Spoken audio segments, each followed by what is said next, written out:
بالله من الشيطان الرجيم بسم الله الرحمن الرحيم۔ السلام علیکم، میں ہوں عاقب اتاری اور آپ کو خوابوں کی دنیا میں خوش آمدید کہتا ہوں۔ خوابوں کی دنیا میں آج حاضر ہیں ہم ایک نئی ویڈیو کے ساتھ جس کا نام ہے خواب میں چونٹیوں کو دیکھنا۔ اس خواب کی مختلف صورتیں ہیں جن کے مختلف تعبیریں ہیں۔ اگر آپ اپنے خواب کی تعبیر جاننا چاہتے ہیں تو ویڈیو کو اینڈ تک دیکھیں۔ اگر چینل پہ نئے ہیں تو چینل کو سبسکرائب کر دیں اور ساتھ ہی گھنٹی کے بٹن کو بھی پریس کر دیں تاکہ ہماری نئی آنے والی ویڈیوز کا نوٹیفیکیشن آپ کو بر وقت ملے۔ سامعین ناظرین، بات کرتے ہیں خواب میں چونٹیوں کو دیکھنے کے حوالے سے۔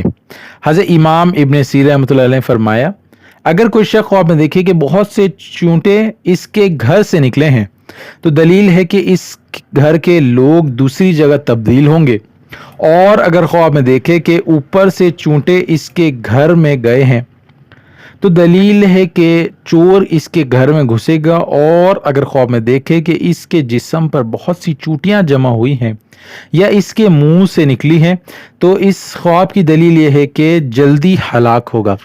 خواب دیکھنے والے کو صدقہ خیرات کرنا چاہیے، صدقہ آنے والی مصیبتوں کو ٹال دیتا ہے۔ حضرت جابر مغربی رحمۃ اللہ نے فرمایا کہ خواب میں چونٹی کمزور دشمن ہے۔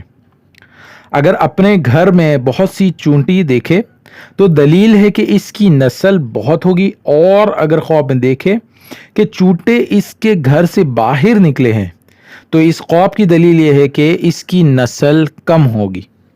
حضرت اسماعیل اشعث رحمۃ اللہ علیہ نے فرمایا ہے کہ سرخ چونٹی ضعیف اور سست آدمی پر دلالت کرتا ہے، اور سیاہ اور بڑے چونٹے چوری کے مال اور اہل بیت پر دلیل ہے۔ اور اگر خواب میں دیکھے کہ چونٹیاں اس کے گھر سے باہر نکلی ہیں اور ہوا میں اڑتی ہیں تو اس خواب کی دلیل یہ ہے کہ اس کے خویش سفر سے واپس آئیں گے۔ حضرت جعفر صادق رحمۃ اللہ نے فرمایا کہ خواب میں چونٹیوں کا دیکھنا تعویل میں صاحب خواب کے اہل بیت ہیں، اور اگر خواب میں دیکھے کہ چونٹیاں اس کے گھر سے باہر نکلی ہیں تو اس خواب کی دلیل یہ ہے کہ اس گھر کا حال پریشان ہوگا۔ اللہ پاک سے دعا ہے اللہ پاک ہمیں دین و دنیا میں کامیابی عطا کرے اور شیطان اور دشمن کے شر سے محفوظ رکھے۔ صلو علی الحبیب صلی اللہ تعالی علی محمد۔